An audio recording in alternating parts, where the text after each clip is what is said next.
How's it going out there, English 108? I hope everybody's doing well and that this finds you sort of cruising into the end of the semester rather than sort of frantically making your way towards finals. But either way, I'm here to support you and help you through this class for sure. So I just wanted to make a quick video to talk a little bit about what's going to happen here over the next couple of weeks, and I wanted to talk to you in particular about the final assignment and sort of set the expectations for what that assignment's going to look like.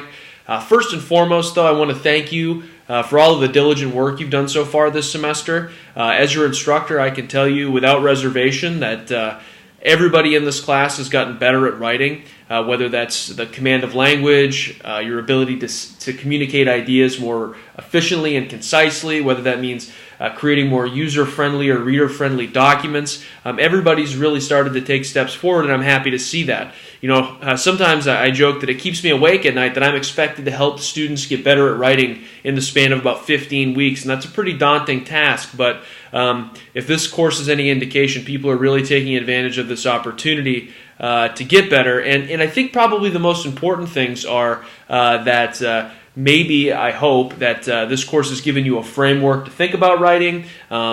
You know, one of the challenges of teaching this class is that to this point, most of my students have been trained to write in a very particular way. They've been trained to write for academic writing contexts and purposes, and what that means is that we're usually trained to write as much as we possibly can, as complexly as we possibly can, to prove how smart and intelligent we are through complex sentence structure and language and all that sort of stuff. And I'm not saying that to malign other writing instructors, or other writing contexts.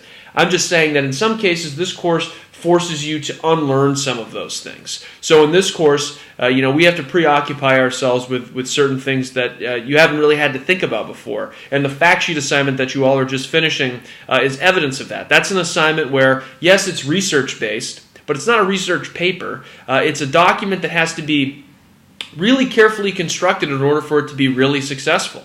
You have to think exceptionally closely and carefully about your audience, their knowledge, their purpose for reading, what they actually need to know. So there's a lot to think about there, and I'm starting to see real growth in your writing, and that's really the bottom line. So, and that's good because this final assignment that we're about to start working on really is the capstone for this class.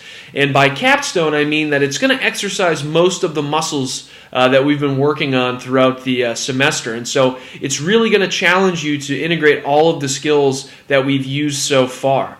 And the Cliffs Notes version, and you're going to read the assignment sheet, but the Cliffs Notes version is that you are being confronted with the task of researching and making a recommendation that solves somebody's very unique problem.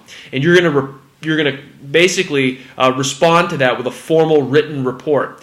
And so I just want to talk about some of the things that are really important when it comes to this assignment. First and foremost, and this will come as no surprise to you, to be successful in this particular assignment, you really have to think carefully about your audience. Okay, and you have to think about what they know or don't know, what they need to know, and how you're going to deliver that information in a way that's going to make sense to them and help them ultimately make an educated decision.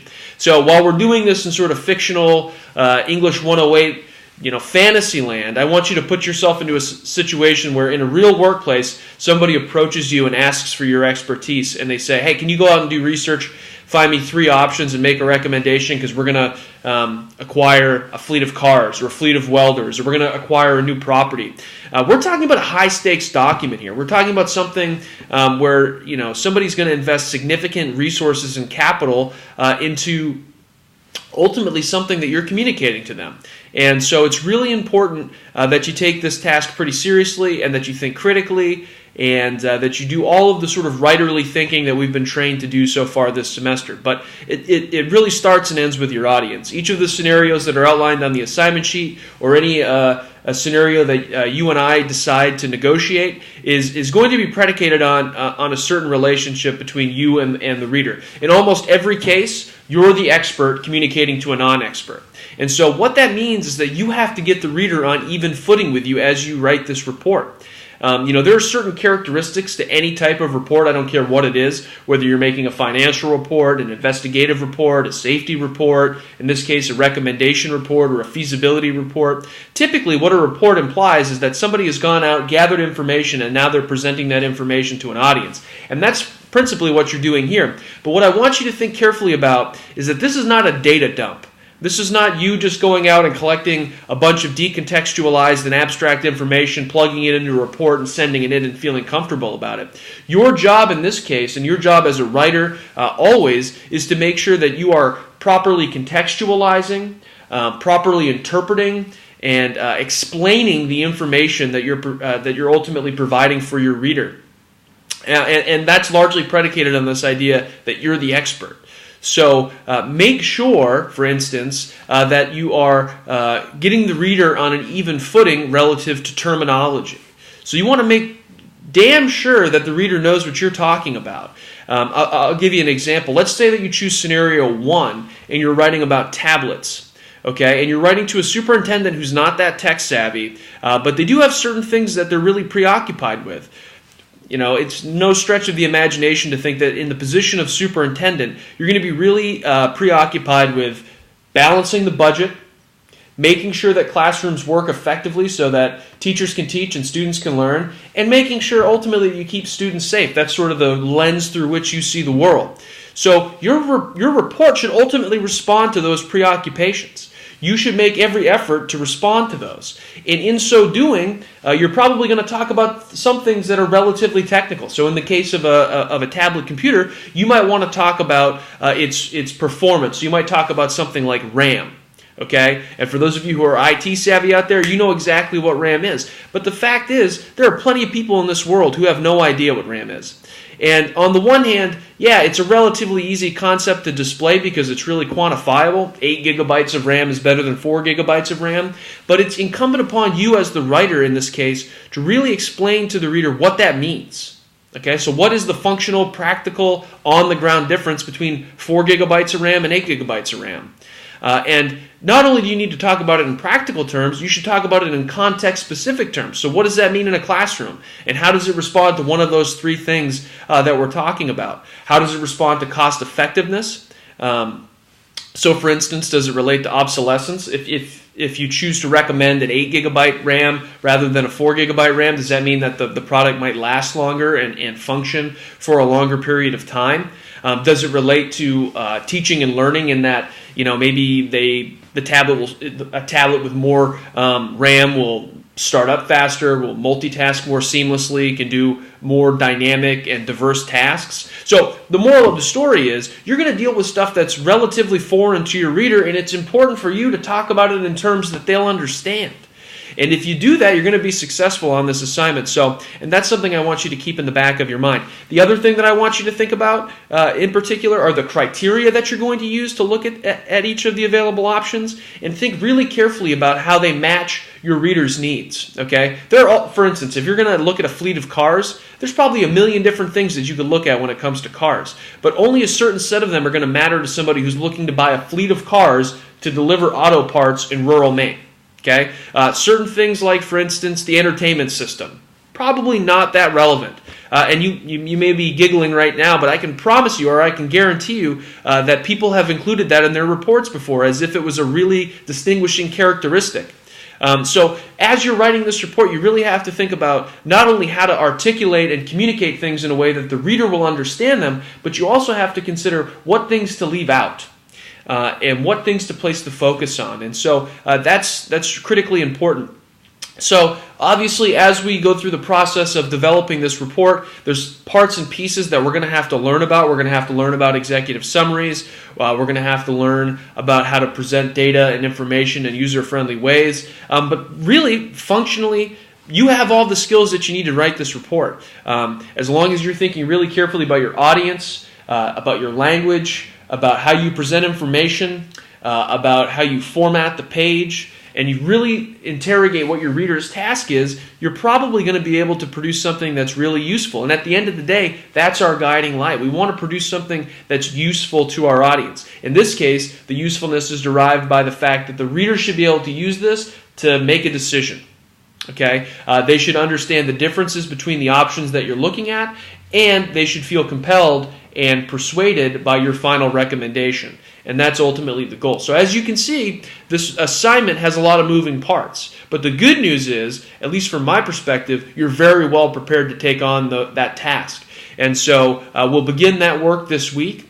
I really want to thank you for the work that you've done in the class. This class can sort of move at a breakneck speed. We're constantly doing things. I understand that taking a class online can kind of feel isolating, but people have done a really nice job of keeping up with the work. Even assignments that it would be really easy to blow off, you for the most part, really dedicated some time and effort to those, like your reflections, and those really help me. They help me understand what you're thinking, how you're thinking, and also what you're learning and how you're applying it. And that really helps me as an instructor as sort of a barometer of how the course is going. So anyway, so that's kind of in a nutshell what this assignment is really about. But it really comes back to the principles that we've been dealing with all semester. You got to start with your reader. You got to start with their task. You've got to think about what they know, what they don't know, what they need to know, what they don't need to know. And from that initial assessment, you're going to have a really good foundation on which to build this report. Then from there, the task becomes gathering information about each of the available options, presenting that information in a reader-friendly, user-friendly way that facilitates not only understanding of the information, but also comparison across options. And your reading this week will help you with that. But really, this is your chance to bring to the forefront all of the skills that we've been working on this semester, and I look forward to seeing it. Generally speaking, students do very well on this assignment, and I do encourage you, if none of the scenarios that I've sort of made up, if none of those really appeal to you, then by all means, please choose your own or make up your own. But the key is I want it to be a sort of dynamic where you're an expert writing to a non-expert. So you can write about virtually anything, but I would like to maintain that dynamic. So we're at about 12 minutes now. I'm going to let you go, but I do want to emphasize a couple of things. I'm always here to help. So if you need something from me, do not hesitate to ask. I'm on campus every day, and I'm more than willing to make any time in my schedule to meet and help you. And then the other thing I wanted to point out, and this is on the checklist this week, I'm working through your grades right now. I have every expectation that I'm going to have my grading queue completely cleared out tomorrow. And what I'm going to do, just to make sure that we're all on the same page, because I want grading to be very transparent, and ultimately I want the ball to be in your court, I'm going to go through and I'm going to send each of you an email with your current grade in the class. And if it's lower than a B, I'm probably going to tell you either what you owe me or things that you could potentially do to improve that grade. And then, of course, it'll be the ball will be in your court, so to speak, to improve that grade. Many of you are doing quite well. Some of you have room for improvement. But ultimately, we can use the final few weeks of this semester here to get everybody where they want to be. So be on the lookout for that email, and that should help. Of course, you can use the grading schedule that's on the syllabus to calculate your grade at any time. And as you know, any assignment in this class is eligible for revision, and some of you have taken advantage of that, and your grade thanks you. So anyway, I hope you have a great week. And again, if you need anything at all, call, text, email, whatever it takes. Thanks. Bye.